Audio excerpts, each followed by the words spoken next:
una rap Kijaluo, simuungane tu. So they are our big brothers. We used to have a rap session, sasa caucus. Amazing. Then we say, why not?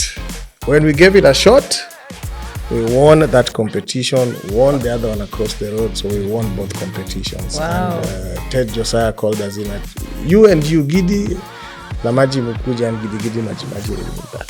When the state feels threatened by children and the state chooses to fight its children, it has already lost the argument.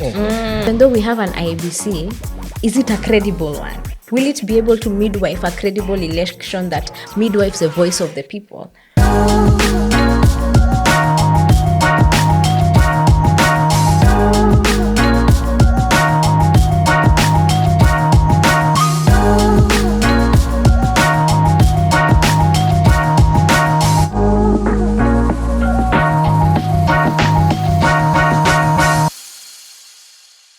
Welcome to Politically Konekted, a podcast on everything politics and governance in Kenya and Africa.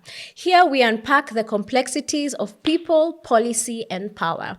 I'm your host, Diana Ngao, AKA Madam Speaker, and I am Chaka Sichangi, AKA the Bishop. My name's Julius Owino, AKA Maji.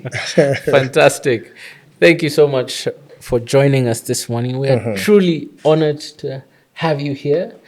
Our guest is someone eminent in Kenyan history because he has shaped many things from art and music.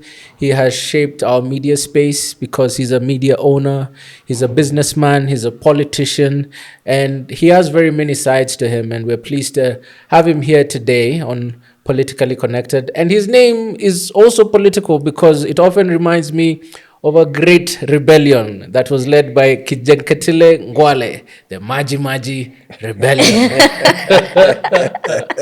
Does your name have anything to do with that? No, it's just a name. But historically, ukisoma, it has something. The history has something, but I don't think we got connected with myself. Sasa Maji ilitoka wapi? Maji ilikuwa a name of when we were on stage doing music. Then we went a notch higher before I met Gidi. Then when I met Gidi was also called Gidi. Oh. So these two Dandora boys are in a competition together, a rap competition. Before, there used to be a lot of rap competition, but the main one was at Florida. No artist. If you didn't pass to Florida, you're still not good to go to the studio. Okay. So in that competition, tunapelekana, I'm doing well, Gid is doing well. He's rapping in Luo, I'm rapping in Luo. Then our big brothers, Kalamashaka, when we went back home in Dandora, where we normally do our practices, that. So nyi wote mko finali, tunaenda finali.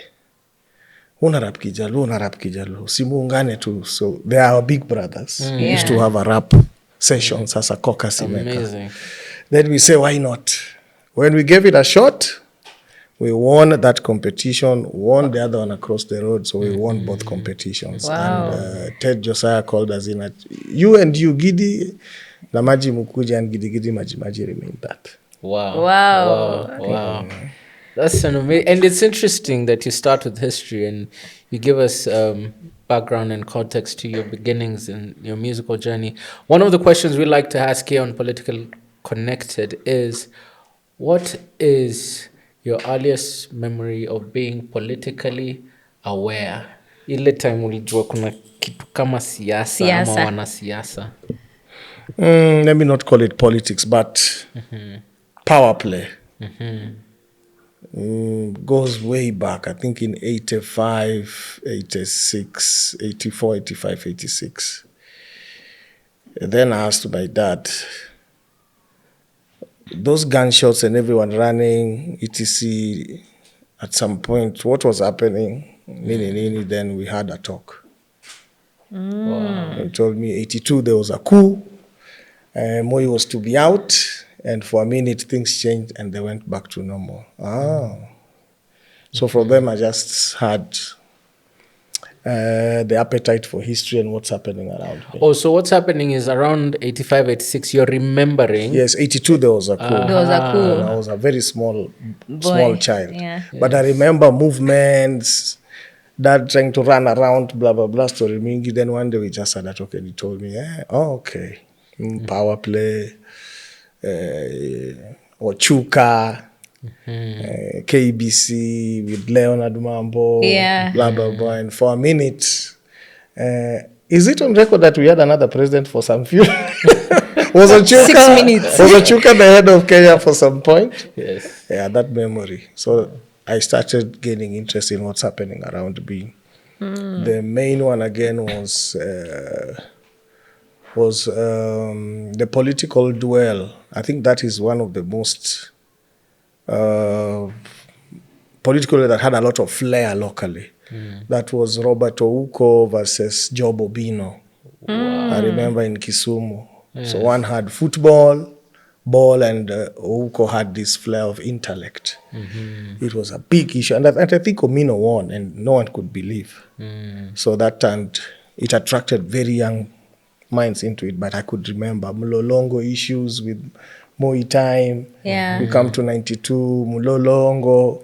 So as kids, we could sing, and then I understood what was happening. It's an election. Some areas are being rigged. Some areas are being...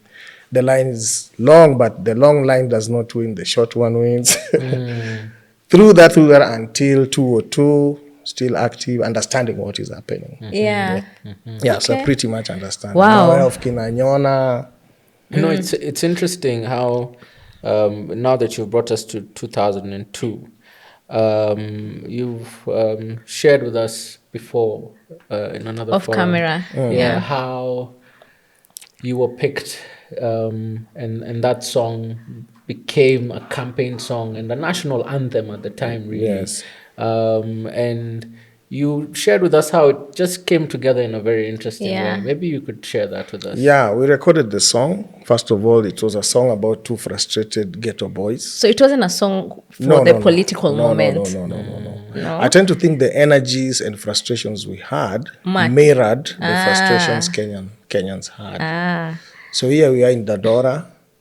We had released a hit song, Ting Badimalo. And you know, when you have a hit song, you have a mentality. Pata tato boy. This time tunatoka ghetto. That doesn't happen.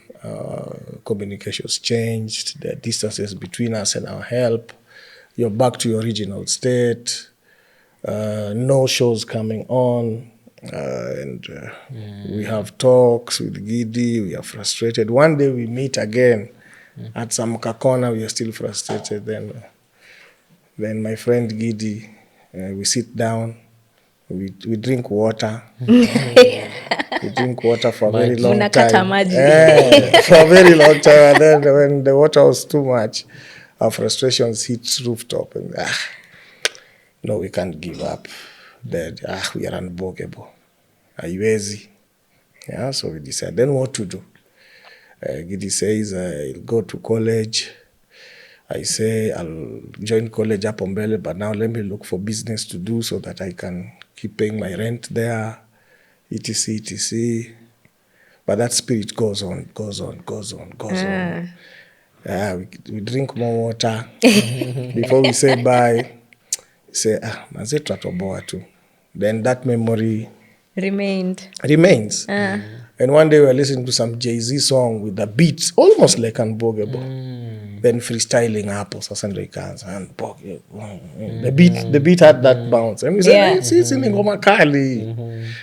Then we go to Zanzibar. There was a festival, a music festival. ZIF Zanzibar International something ZIF.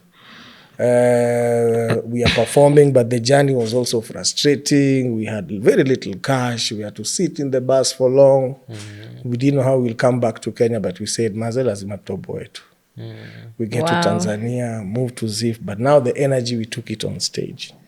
So si tunaimba Kijaluo, kila mtu anaimba Kiswahili. Those artists then wakina nani? Okay, that is a two hit hiyo kitambo atize. They are all excited. Wow. But in the excitement, they are like, tutakuwa stage moja na hawa. So we didn't know Kijaluo pia wana respect tuko. We didn't know the impact. So they're excited, and we're like, Allah, we are the ones who should be excited, and we are from a very dull, frustrating journey. So we start freestyling hapo. We tell and we use this instrumental tutaingia na hii. So when we freestyle Unbwogable, and as we are singing frustration kutoka ndani. Yeah. The crowd is hyped, we are hyped. Cut the long story short, when we came back to Kenya, we said, now, if we are to record one last song, it is this one. One last song. We had decided. You were like, one last song. Hii career haitusaidii. Haitusaidii. So we go to the studio with the same mad energy. Kwanza we went to studio 1.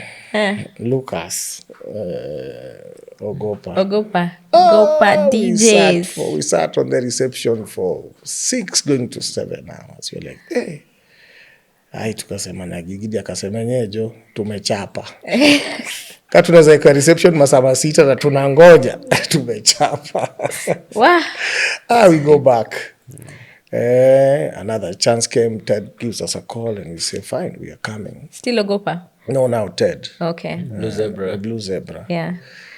We sit there in a few papa beat in our work. I think when he was with us in Zanzibar, so he probably knew. Oh, he saw the energy. Yeah, he saw the energy. He understands the hook. He understands us. We didn't take long, but we released our energy and frustration, and we knew this was the last time we were singing. Twende. Song was out. We do guerrilla marketing. Mta events. Mta. The song gets to radio. It picks very fast. Yeah. Very fast. Well, for a minute, the song, everybody knows about it. We get shows, first, second, third, but the 5th show was different. Ilikuwa ni air show. Hapo Wilson. Yeah. Yes. So at Wilson, we get a show. The pay was not good, but we say, hey, we get 2 Bs. We decide we'll do merchandise. Boss to print. I had an Indian friend. Nikamwambia, bosi, utatusaidia. He said, okay, you print provided you pay. I said, we will pay. So he print a few too, like I think 100 T-shirts, blah, blah, blah, blah, blah, blah. When we go to Wilson Airport and put our tent there, kwanza kabla show, T-shirts were over. Wow. I call, I'm about to close. You order now? Order. Go get more. Now give us 200. Bandana, T-shirt, nini. We came, kidogo. Now on that one, some kids came because we had kids. It's an air show. I want to tell you it got political. A group of kids come, many of them, I think 12 or 13 or something. They all want the kids' T-shirts and the bandana. He said, fine. Where is the money? They say, no problem, we'll buy. The kids, how do they buy? Okay, go and tell grandpa to come. One of them gets the grandpa. The grandpa is Job Owino. Wow. What? Wow. Job Owino. Wow. I'm like, I know Job Owino from back then. Job Owino comes and say, how many? Oh, I like Unbowgable. Now he understands. He speaks a little Luo and says, give them, plus mine. He gets his XXL black. Says, now I want to remove this T-shirt. This is really good. That's Job Owino. Takes a picture. I think he took a picture with the kids and us up. Then he went back to his business. The next time we see Job Owino, he's on a T-shirt na kwa stage, political stage with Kinababa in this city. That's when it. Wow. Yeah, because for many people who actually come to this show, when we ask them what is their moment where they got political aware, it is actually the Unbowgable song on 202. Even for me, because when I used to hear that song, that's when I know like elections in a Caribbean. That's when I knew that I felt the electricity that was coming through, the power and the meaning that was coming through that song, and how everyone was singing it. You know, it seemed that already Mwai was out. We were just waiting for that formalization at the ballot. The song made people almost feel invincible, you know. And then I think there was a rally up Uhuru Park. I remember I was really little, so we are watching now news after the rally. Almost the last rally. Yeah, and you're seeing all of them coming on stage and they're singing, "Who can bog me?" And I'm like, that for me now was like, what is this excitement around these politicians? That was my awakening. And interesting enough, a lot of people for the same happened the same. The song also made them connected to the politics of the day and what you were saying. And I think even the song also mentioned some politicians in the nini. But now that the song is big, my next question is, did it pay? Because it's now all over the country. It's a feeling. Did it pay? Now we do more shows on stage. We see Kibaki there, Raila there. They're happy. They're dancing. We are happy. We are aligned. Personally, me, I was aligned. I knew what's good for us, what we need, and being part of that history was very good for me. We go back to Adonam. Now politicians start trooping from the other side. The power play. Siasa inaanza. They came with money. Quite some money. And we said no. Mulikata? Tulikataa millions. Na mulikuwa mumestruggle. Tumestruggle, lakini sasa this is our last we are on the right side of history. Millions, 2002. Mulikata? We are on the right side of history. Nasema hapana, pesa ni mzuri, lakini for this one, wacha jani ishe. So we deliver for ourselves and be part of that history. I normally say when history is written right, wanafaa kutuandika hapo. If it is fair. Definitely. So after that, tumekataa. And the next thing, the song is banned from any media platform, and especially the main one. Are you serious? Yeah, it was banned. This is before election? Before elections, it was banned. Atasema, ngome imebaniwa. Bana. Tumekataa pesa. Tukae tu, pesa itakam. Hawezi katuacha bure. Mapenda hiyo faith. Faith. Muhimu. It was a nice feeling. So we wait for the money, and it's a very crazy story. It's a very crazy story how we got our money, but we had our friends. Some good friends. And we made some good friends in quotes. Unajua hiyo area Doni kulikuwa na area pool. And I think me and Gidi were frequenters kwa hiyo base ya pool. Pali mlikuwa na kunywa maji. Sasa hii hapo tushama Dandora kidogo. Unajua Unbwogable umegonga kidogo, tukaweka hizi za show kidogo, tukasema hapana. Tusipotoka mtasa hii tutajatoka. Kahama Dono hapo. So there was a place for kucheza pool hapo.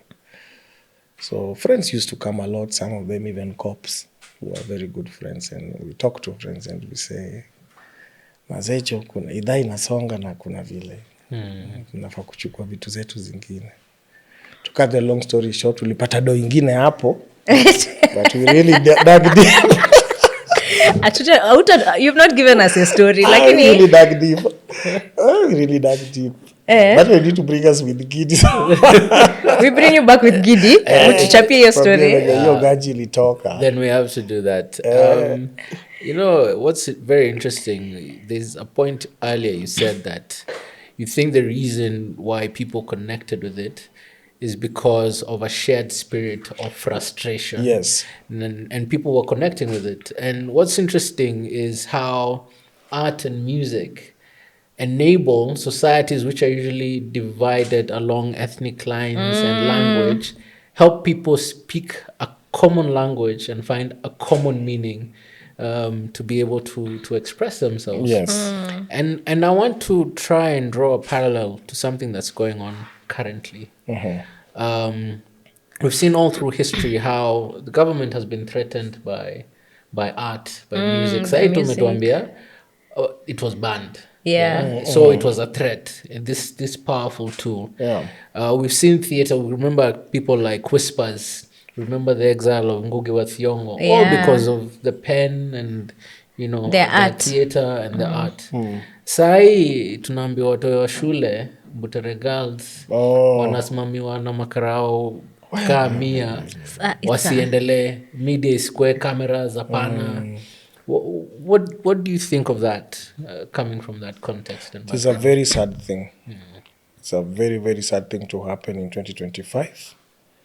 And in this era where even our kids are awoke, they understand what's going on. I don't know how they'll recover from that pain or frustration or disappointment. But I think we are at a point we can look at things from the logical end, from agitative side, and from the realities of things. Interesting. In this case, for me, I call it sauti ya mnyonge. So for me, mnyonge hapa are the Butere girls. And I think, in my view, they are the ones who had put their talent into a competition. And their joy, I think, is getting from level 1, level 2, to the final stage of competition. Yeah. And in any competition, you want to win. You don't want to be deprived of a chance to win, especially if you know you can win. So from that aspect, these girls have been denied a chance to compete and a chance to win. And showcase their skills. But they've been denied from a situational point of view.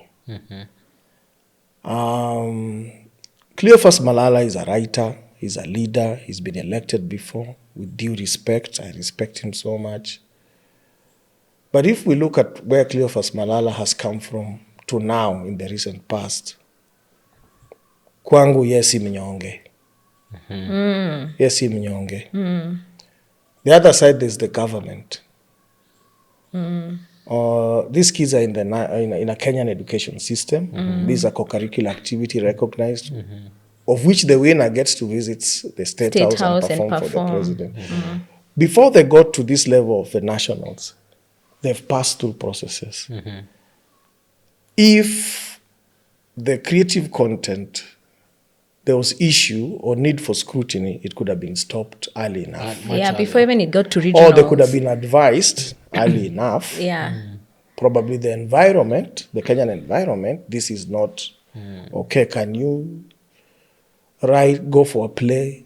There are so many issues. There's femicide, there's what? There's a lot of content to write about that could still be reflective. So on that note, Cleophas is to blame, government is to blame. Cleophas for engaging the kids in his Political agenda. in his pain, in his pain, wanting to drive a message through another vessel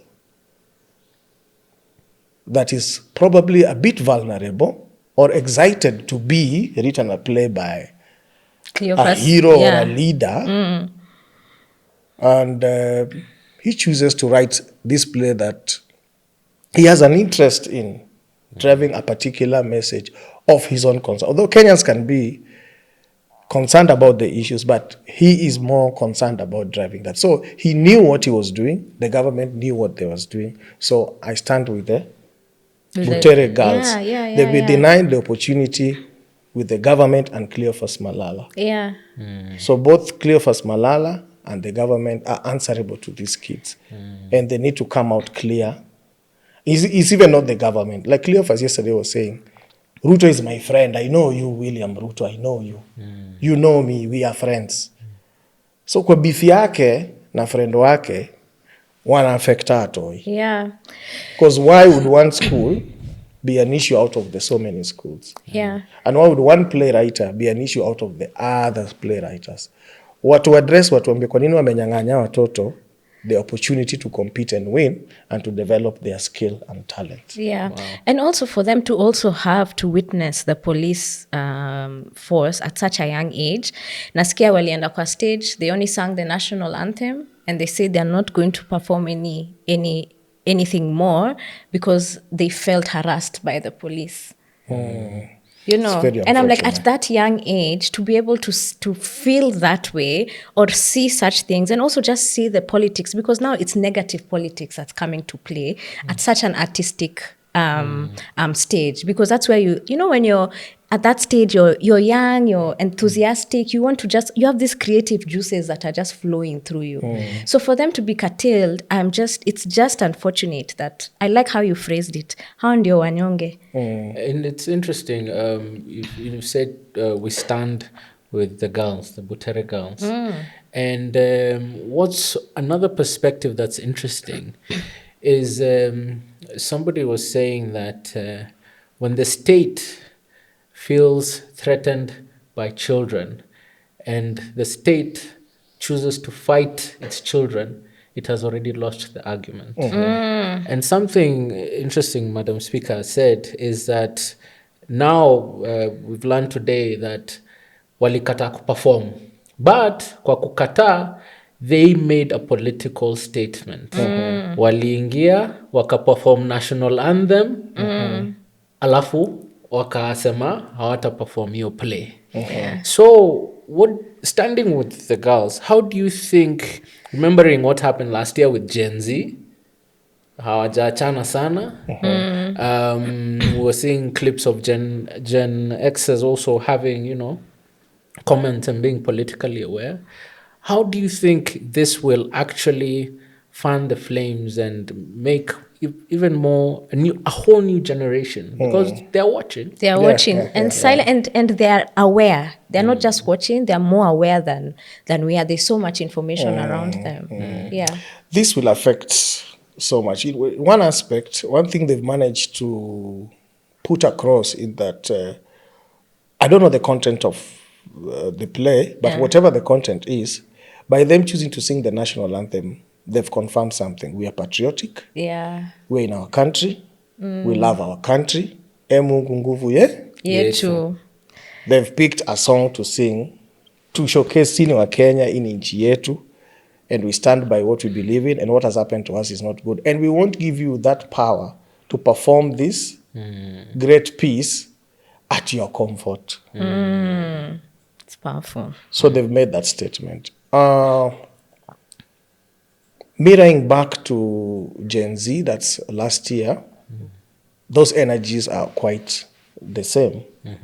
They're all communicating the same thing. So in context, I can tell the 2027 election will be, even if it's not decided by the Gen Z, they'll have a great impact on whatever the outcome will be, or whatever messaging that should be packaged, or whatever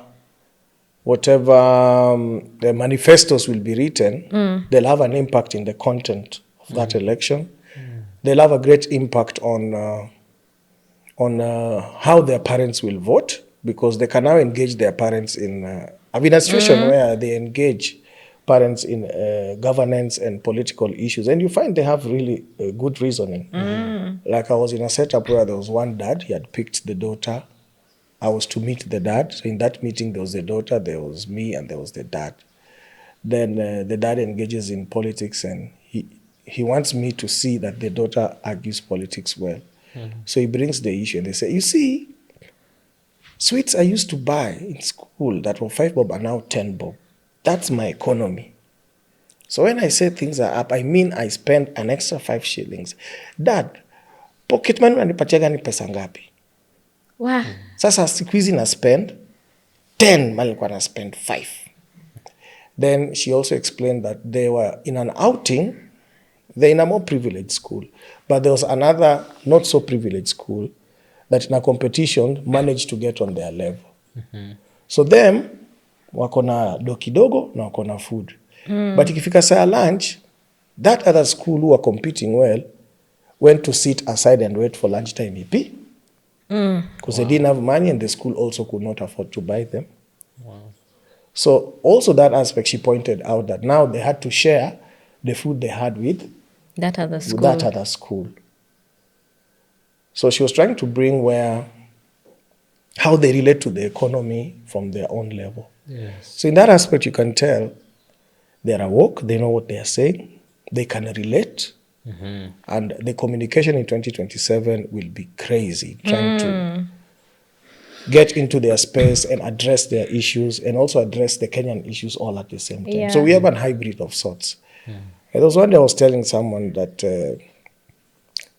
sometimes I pity President Ruto, sometimes I view him as somebody who came for a specific purpose in Kenya, like a transitional leader. Probably the one who might hand over Bana. this thing to another breed of Leaders. Yeah, for it to move to that breed of leadership, some disruption had to happen in the leadership political system space. in Kenya. Some disruption had to happen. Wait. Before we continue, I have a question for you who's watching. Why haven't you subscribed to our podcast? This is a podcast for everything politics and governance that concerns you. So hit the subscribe button. You can also hit the notification bell of our YouTube channel so that you never miss an episode. We're on YouTube, we're on Spotify, and we're on Apple Podcasts. You can find this podcast anywhere you want. And follow us on social media. We're on TikTok, Instagram, Facebook, and X, formerly Twitter. It doesn't cost you anything. It will take literally a minute. Make sure you also share this video because hii si kitu ya kuwatch peke yako. Share it on your WhatsApp groups and let's stay connected. Haya sasa, let's go on. So sometimes I view Ruto as a transitional leader who is in charge of a disruption to enable Kenya move to another space of discourse and leadership. Yes. So the lower leadership might be affected in that transition. Yeah. The MCA, the MP, the governor, the Senate might be affected. The presidential, that one we can say we wait and see. But these other ones, in this transition of the role of President William Ruto by me, will be affected greatly, and that's where the power of the Gen Zs will be seen more. On the presidential, I don't know, because the strategies up here are sometimes complicated, and we can see already some scatter of, if at all Gen Z had leaders or perception of leaders in Kinaka, Samuel, Hanifa, Morara, all other, probably even Boniface Mwangis, you can tell there's a disruption. Yeah. So all of them have picked sides. One has gone on Tata, one has gone Baba, one has gone, I'm on my own but waiting to see. Is it Gachagua or is it another form of Gachagua will come? Then if you see ideologies, if we see Hanifa's comment when IDs were given to Northeastern. Yes, yes. And who was leading that? It is Ruto, Duale, the system. And she went in support, totally. In support, that's true. Totally regardless of stand ya Gen Z. Oh, hii imeniguza home, hii nasimama nayo. Sasa unaona, kuna wenye Kasmuel kuna kitita mguza home, atasimama nayo, kuna kitita guza Morara home, sijui kama ni Matiang'i ama ni Maraga, atasimama nayo. So in other words, if you look at it, up here we might have a problem. But on this lower level, this generation will do us proud. There's something you're saying here that that has gotten me a bit thinking a bit more deeply. Because if you look at even the play that was at Ioya Butere Girls, it was titled Echoes of War. And there's something that we say or we've seen in history is that art mirrors life. And even we are hearing a lot of discourse and conversations that especially after the Gen Z protest, because Gen Zs walisema wako leaderless, wako tribeless, na wako partyless, something we've not seen. Kwanza hiyo ya tribeless na partyless. So now after that we started seeing conversations in terms of ethnic grouping. You know, ni kama tuko pamoja, lakini once my ethnic leader akisema ni hivi, na waacha kidogo, naendanga hivi. You know, and I'm alluding to something that what you are saying. So as much as is this maybe my question is this what is boggling the top leadership in terms of where you're saying hapa chini the status quo has already been disrupted, lakini hapo kwa president is it that it's the ethnic grouping that is making it unsure, like is making it the disruption unable to disrupt the presidential status quo?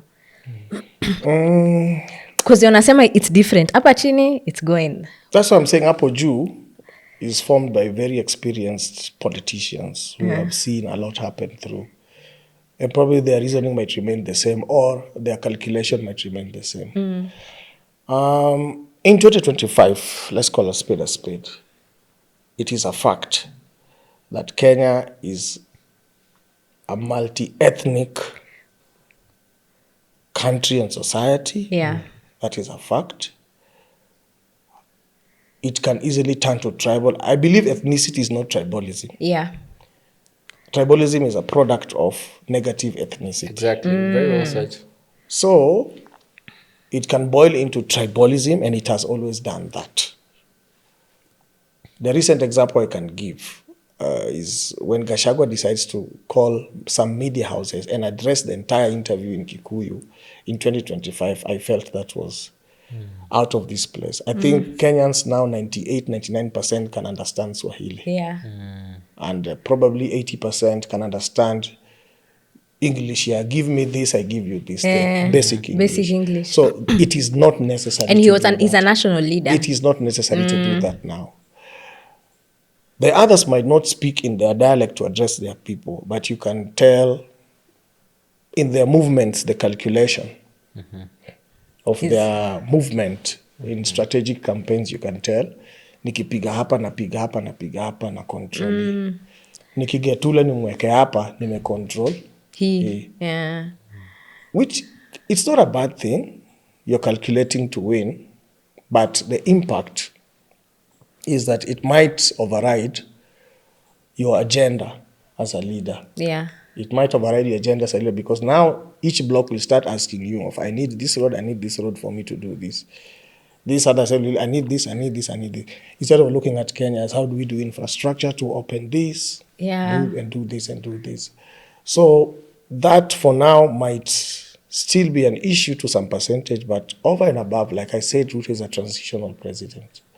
After him, I think Kenya will have moved out of that space, and it will be more of my education, my healthcare, my business, my parents, my future. Yeah. What do you have to say about it? Yeah. For me to, and can I see your track record? That will come out very clearly. Very clearly. What happened in the 22 elections, track records were not an issue. It was flair, flamboyancy, charisma. But now after that, guys will start to see track records. The echoes of nilidanganywa means I wish I confirmed a few things. So track record in the next generation of voting will be a big issue. Where were you when this happened? What did you do about it? And what have you done lately about this and for me? Yeah, there's something interesting you're really bringing out, and it even ties back to that young girl who was analyzing the situation kutumia peremende venye bei ilipanda, and it's really how what are known as geoeconomies, how the local economy translates with the national economy and even the international one. So the national economy trickles down, and the locals are able to understand what's happening at the national level based on how it's impacting them. Yes.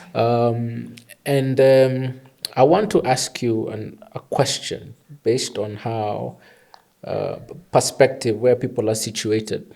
For you, we've worked together in the political space, and you've had your very strong, measured political views, and worked closely with Baba. And you've talked about 2027 and William Ruto being a transitional a leader overseeing a disruption, which is a very powerful perspective. But of course, PSI tunaona there has been this political marriage of sorts, or political arrangement, and people have different views about it.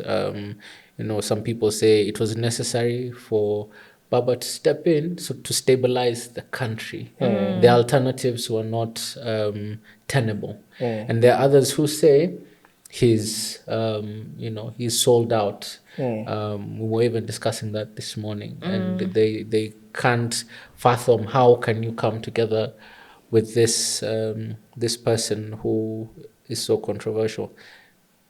What is your assessment of that in terms of where we're coming from, where we are, and where you're going from where you sit? Where we are, let me speak like if Kenya was my home. Not if it is my home. It is your home. Yani wacha nilete kwa nyumba. Yeah. Hii ni nyumba yangu. Where we are is a bit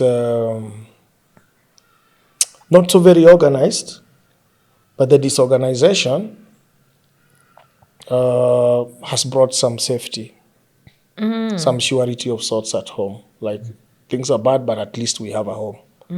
We have something to work with for some time. Yeah. Some might analyze Raila as alipewa do, alifanya nini, ni handshake. I don't think so. I think for us to bring the narrative home, I think the situation was this way. Baba is not a young person.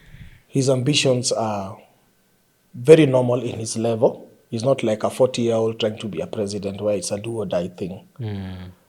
His ambitions are like, I want to be a president of this country. So where we were then, if I want to move into Baba's space, I would say it's a situation of, I'll give 2 scenarios. Scenario 1, we are all in a bus. Yeah. We are all in a bus, we want to go somewhere. But in the middle of the journey, the driver gets reckless. So the car is wavering, ba ba ba, ba ba ba. Some of us did decide to, kitu tufanye ni tutoe udere. So maybe the car is still moving. Well, the car is still moving. There's discussions to udere atatumiza. There's just this, how guys panic when the road is slippery and the driver is going fast and he's not changing. He still feels confident, twende. So the discussions, tutoe udere, wengine wako tuongee na udere, slow down. So one makes it to the dere and say, slow down. Boss, tuko viwa. Wacha kunionyesha kazi yangu. Ukitaka nitakuachia. Maybe there are frustrations zake, maybe amelea, maybe that's such a scenario. In this car, there's also a very experienced driver who says, it is not the time to talk to him, it is not the time to shake him up. But let me observe. But they can really drive really well. Yeah? But in their patience, some say, hapana, tuwezi endelea hivi. So they go get into the drivers, we'd rather stop no matter how.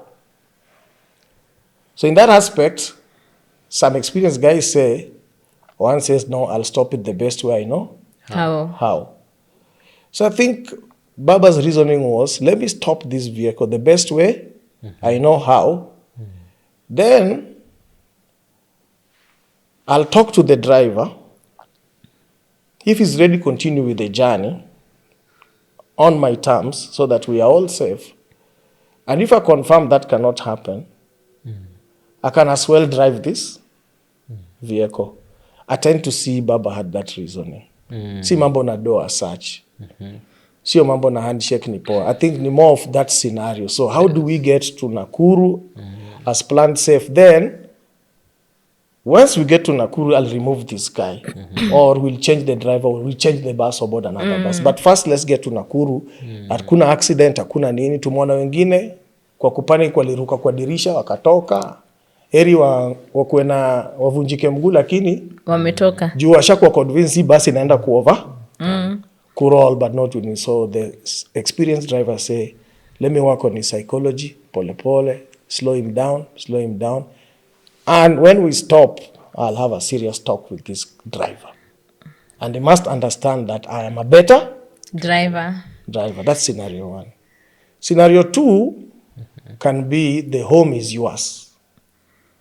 Maybe experience ya Baba na reason Kenya nimeiona, and my movement can determine the continuity or stability of my home.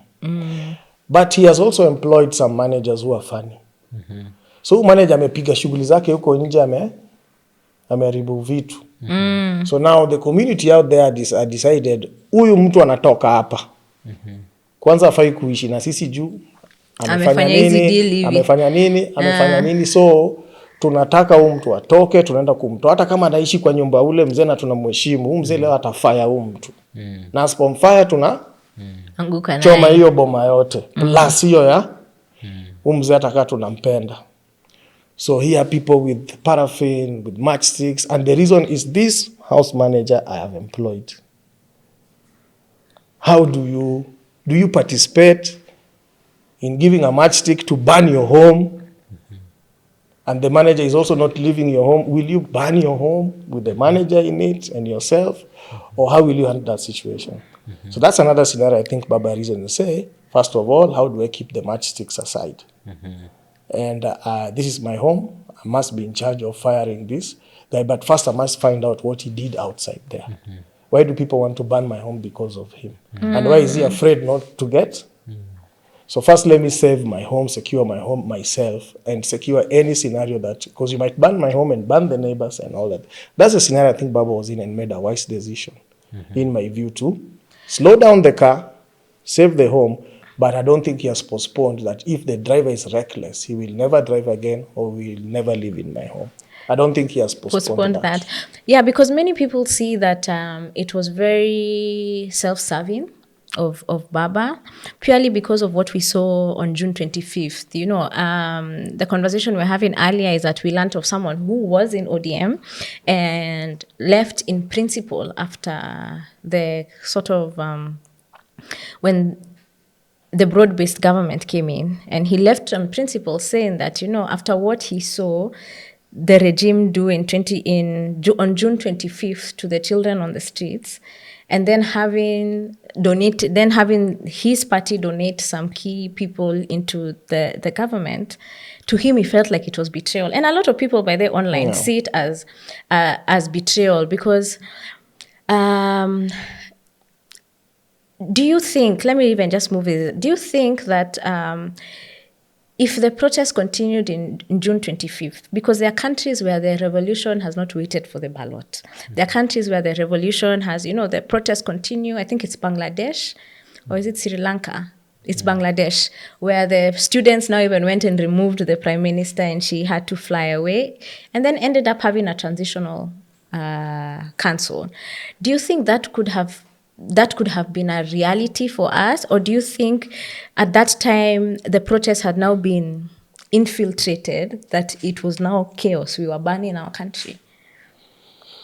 First of all, the issue of burning our country, when a revolution has been decided, either way the country will burn first. So either way, you get burned. No one will lose power without that, unless there'll have to be some friction and some things will have to burn. So once people cross the line of the revolution, get ready for the man in power to defend himself. The way he knows. And get ready for the people to defend themselves. Yeah. And one way to express that when the other controls power and the power you have is you in numbers, is you have to signify. Utapata kwa chief imeungua, sijui leo hatuweki flag wapi, vitu zina happen, and all of a sudden civil disobedience. Some will declare niende lakini niwache nyuma ikiwa poa. So that things have to burn. I tend to think Kenya haijafika hapo. Haijafika hapo. And in my view, why Kenya haijafika hapo yet, but one day, is because our campaigns to the top prize are still multi-ethnic and tribal. So it does not present an environment where the entire country can unite against something. Because at any one time, a large tribe or two large ethnic will be okay with what is going on, and some others will not be okay with what's going on. And when some will be in support. Yes. And when the game switches again on ethnic, now this side, the side that was not very happy will turn to be happy again, happy with even unga at 400 shillings, and the other one will not be happy. So Kenya is still not ready for that because of that problem. Countries where that has succeeded, you'll find the ethnic issue is not a problem. Yeah. There is huge religious support, there is huge cultural support, and ethnicity is not an issue. So it's easy to bring people under one tribe. Under one tribe called We Need Change. Yeah. Because you see, if you say now, for example, Mount Kenya is disappointed. And 6 or barely 8 months ago, it was happy. Walikuwa wanashangilia. It was happy. Very few years ago, Raila was very bad. Weeks ago, the people who didn't want him now want him to come and join the bandwagon. What changes? Like a pendulum. That item that changes that people are afraid to say is the recipe why a revolution still cannot happen yet. So until we get into ideology and where change is one tribe and the need is one tribe, then revolution will be possible. So if I flash back, again in the scenarios I've told you, in the wisdom of someone like Raila, who has done all these things, he knows hii safari itaishia pale, na itaishia pale vitu zikiwa mbaya sana, na bado hamtaachieve kitu mnataka. So kuachieve kitu mnataka, tuende na hii direction. Let's postpone this to the ballot. Let's get IEBC working. Let me use my wisdom. Let me help to the problem where getting IDs was a problem. It's no longer a problem. And if you think I'm right, if I'm sounding right, 300 ya ID shatoka. Tangu handshake kama kitu yote, I don't know what it is called. There are strategic things that have happened that if you look at it, you say, something is winning. Something is winning in the battle to postpone that agitation to the ballot. So, ile pesa ID imetoka. So, now endeni muchukue. Statement ya IBC inatoka. Endeni muregister. Sasa tuonge mulikuwa mnatakaje? Do you want to win the war in the ballot now? Do you still feel there's a recipe for a revolution on the ballot? And if you feel so, do you want me to show you the way, or you've identified now your leaders to show you the way?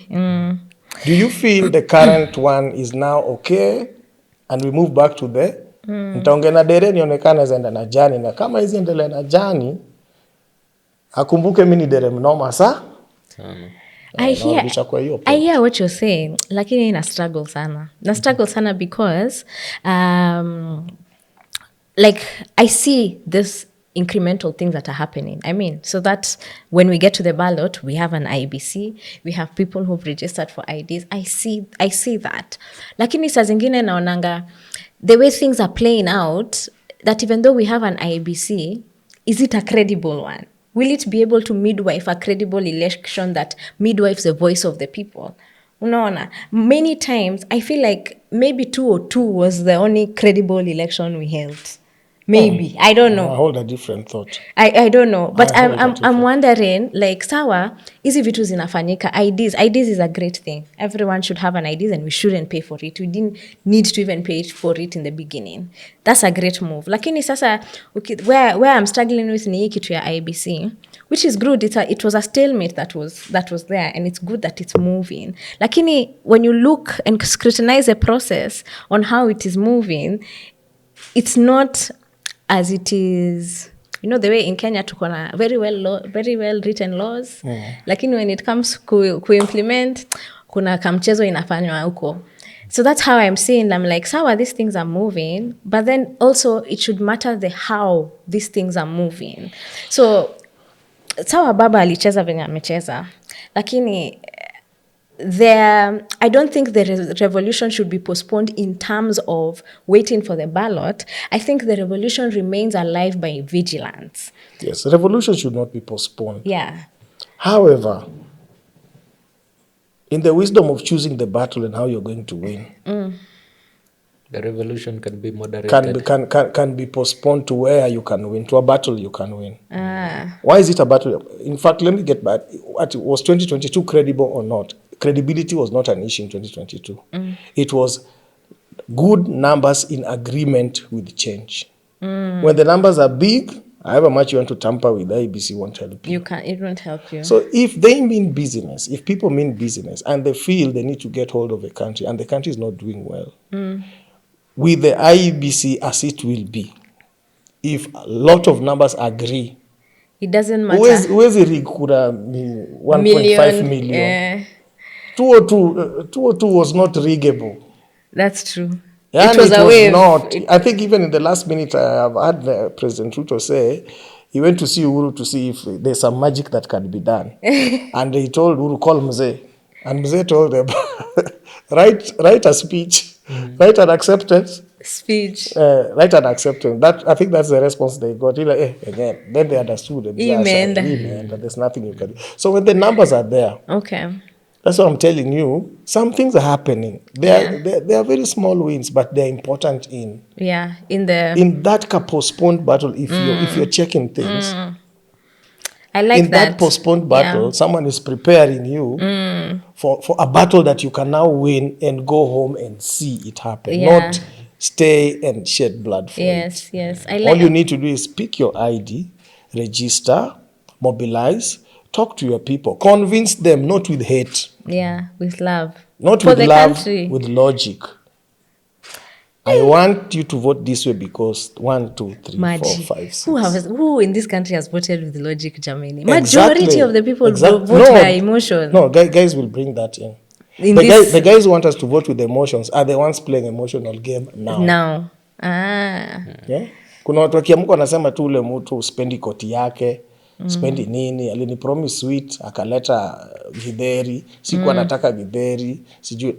Get into issues. And now you'll see guys, don't mobilize us with hate. That because I hate you, they must hate because you betrayed me, because you did this. Yes. But here we are talking about a country, not your car that you refuse to give me to drive. We are talking about a country that has agriculture, has education, has business, has healthcare. Let them engage us with that. Not on what I vote to. And like in 202, yeah, the mobilization was corruption in Atu, Maliza. And then the mobilization was, we need democracy. And the current regime is not giving us democracy.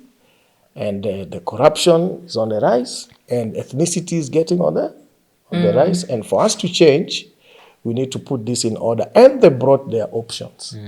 And when they came in, you saw free primary, you saw infrastructure, you saw the country blossom. And we saw a new constitution. Under that regime, one thing that comes out in a big way, and I really like where you're going with it, and it aligns with an argument I've had for some time, is that our primary role is not just to complain about what's happening at the top. As much as our constitution gives us rights, it also gives us duties. So we each have a role to play. And the way we play that role is by localizing the issues, the real issues to ourselves, and also owning them and taking responsibility from them and participating in making that change from where we are. And that brings me to a question I then have for you. Given your involvement in politics in the past and your very rich perspectives, what role do you see for yourself leading up to 2027 and after? My role as an individual that I've decided I must do is to tone down ethnic, tribal politics. And in the smallest space I have the power, I'll ensure that happens. That is what I can do for Kenya as an individual. And that is what every individual can do for Kenya currently. Let's just try and tone down. Mtu akikuja na story ya umkale umsapere umjaluo mluya mturkana wewe katuyo kitu chini wabeni aje hapo misiko. And for those who run platforms like you, those are things you can use. Like for us, we have made it very clear. In ghetto? Yes.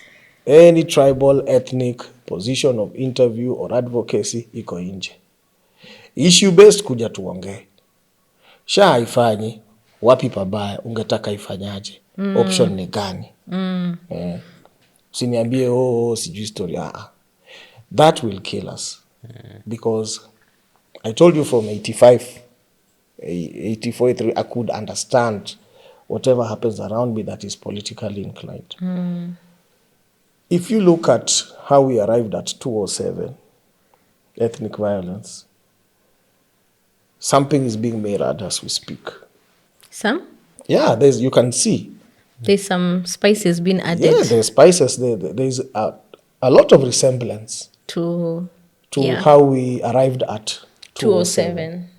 And maybe a lot of our people Gen Zs getting bold, people getting bold about their ethnicity, about mulitufanyia tutawafanyia revenge, and that trickles down, and you don't know how somebody else takes it.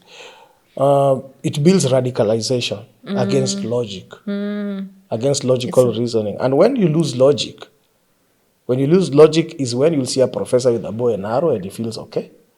You can see a professor with a stone and it will be okay. You can see someone going for witchcraft to fanyia ule mtu nini and it will be okay. Very educated people, when logic disappears. So we must maintain logic so that we can always reason with things in the interest of our countries. So for me, in my space, what I've decided, ethnicity, tribalism, iko nje. Civic education, we'll try and do our best so that you know why you're going to vote and how your vote will count. Ukienda hate, ballot utoanga kitu different. Ule jamaa kuni convince. It builds more silent majority that you didn't know. Then you find somebody who was not supposed to win won. Because it builds more a silent majority because hajani convince. But hata kuambia. Yeah, hata kuambia. So those two things. And maybe I could ask, because you're doing it on your platform at Ghetto Radio, what would you maybe encourage other media outlets or media owners or media practitioners, you said like ourselves now here on the podcast, how can they help tone down or reframe some of because we can't control what the politician would say on the mic. And yet let's say I'm a reporter and I'm supposed to report what this person has gone to say. How would you encourage them to help support toning down this negative ethnicity? You can't control what the politician will say, but you can control accepting the request or the invite. Yeah, to your platform. Yes. What issue? You can control the invite. You can edit out. Yeah. So you can control when do I go live, when do I record and choose what to go live. Yeah. You can control that. You can let some go into spaces that you as a responsible media will not be quoted. Yeah. Let the bloggers be quoted, but not you that people believe in. Yeah. There's a difference between media and a difference between you as a media person doing your own thing. Yeah. People might not trust you or believe in what you say totally. They might get there for entertainment, to get gossip, to some point, but they will want to confirm. Kwa nini kitu hijawekwa hapa? Sijaiona kwa nini. So on those platforms, there are things we can control. Yeah. I like that. I like that because sometimes we are easily flared from the different headlines or even discussions we hear on radio. We're easily flared because me, I won't read the whole story. Nitaskia tu your soundbite that mse alisema hivi and makes me feel a certain way. Alafu I'll go and talk, broken telephone. I'll go and talk to the next person. Imagine like something I came here and I told Chaka, I heard on radio, Maze, this person said this. How could he say this? Then Chaka, who had read the full story, said, actually, that is not what he said. It is now being, so I started thinking to myself how easily we get riled up. And one of the responsibilities the media could do is just help people tone down. So that when you're emotional, you can't think clearly and see what exactly the issue they're talking. So yeah, I like that call to action and that encouragement because it's needed. Imagine. It's needed because give logic a chance. Yeah, because hata sisi you are educated lakini you hear something unaanza kwa street hapo kutoa logic hata wewe mwenyewe unarusha tu sai. Pataka kuna logic uweze kusema tu hapana. Yeah. So we've come to the end of the podcast, today's episode. Thank you very much. Let me tell you, out of all the episodes you've done, Leo, you've reframed my thinking. Oh, thank you. Yeah. Asante sana. Or just how we're seeing, because sometimes you get lost in all the negativity that's happening. I like it feels like a breath of fresh air speaking to you and hearing your point of view and seeing, things are moving, like there's a long-term thing to this. It's not just sai. So maybe I'll ask you to give us a parting shot. Maybe speak to the youth because tukona wase TikTok wanaangalia hizi vitu. wamesikia hii wimbo Unbwogable, Maji Maji. Speak to the youth based on the current, what is happening currently, how you'd like to encourage them. Ma youth kitu na happen sahi si different sana na vitu zili happen kitambo. Ni venye sahi ndo ma-actor kwa scene. Watu washakuwa actors kwa scene. So hizi vitu hazichange. Kidika game ya ball, Barcelona kuna madabi zitakuwa all the time. So hakunaga dabi ya kwanza. Dabi zilianza kitambo. So tusiact ni kama hii kitu ni strange sana. So nyinyi mko na opportunity ya kufanya vitu different, kuweka a lot of logic but kusukuma more. Na from Palinaka kuna favor moja tumeget kama wa Kenya, especially watu young. Ile battle ilikuwa ibepelekwa kwa home ground yenu. Ushaona Kenya inacheza na Ivory Coast, na tumecheza Ivory Coast. So Ivory Coast ina come home. Kulose game imechezwa home jo, ni utablemiwa. So game imekuja home na iko kwa ballot. Na statistics ina favor watu young in terms of numbers. Na mnajua what to do. Hiyo game ni simple sana. Kama hujai vote, najua wengi wajavote. Kuvote ni process ya dakika. Ukiacha mlolongo hiyo watu kupanga line, ni kitu ya dakika 5 umetoka kwa hiyo room. Na usha make decision it affect Kenya. Hebu imagine hiyo wewe umepelekwa kwa 5 minutes of your time. All you need is your ID and your voter's card. If by then you still believe you don't have a good country, not being run well, postpone the battle there. Right now, mobilize, organize. But while doing that, usisahau uko na future. Concentrate kama uko chuo, concentrate usome. Kama uko busy, piga busy. Kama unatafuta job, tafuta kabisa. Tafuta magodfather, tutafute network. Tuone mali tunaweza washikilia. Achana kava, si ndio tunaweza shikiliana hapa as we wait for that battle. So kwa hiyo ngori Kenya ni yetu, to maintain. Ukitakujua a good example, 2 years ago Congo could have been just okay. Sasa hatuwezi afford hiyo. Tuingia hata South Sudan. Threat tu ya ni vice president ama former vice. Ati amekwenda house arrest. Country ina tense. Sasa South Sudan yezi operate. Country ina tense. Si ati kitu imetokea ni leader tu amekuwa kejani. So we have a very beautiful country and we have processes and systems. But if the systems don't work, tunasimama tu venye tulisimama.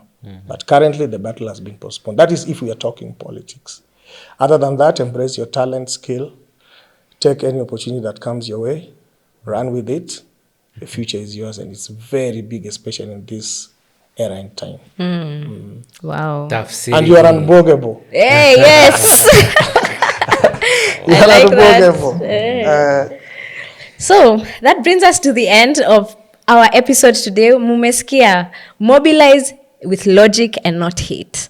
So asante sana for listening to us. Make sure you subscribe and hit the like button. Majimaji, where can they find you on social media?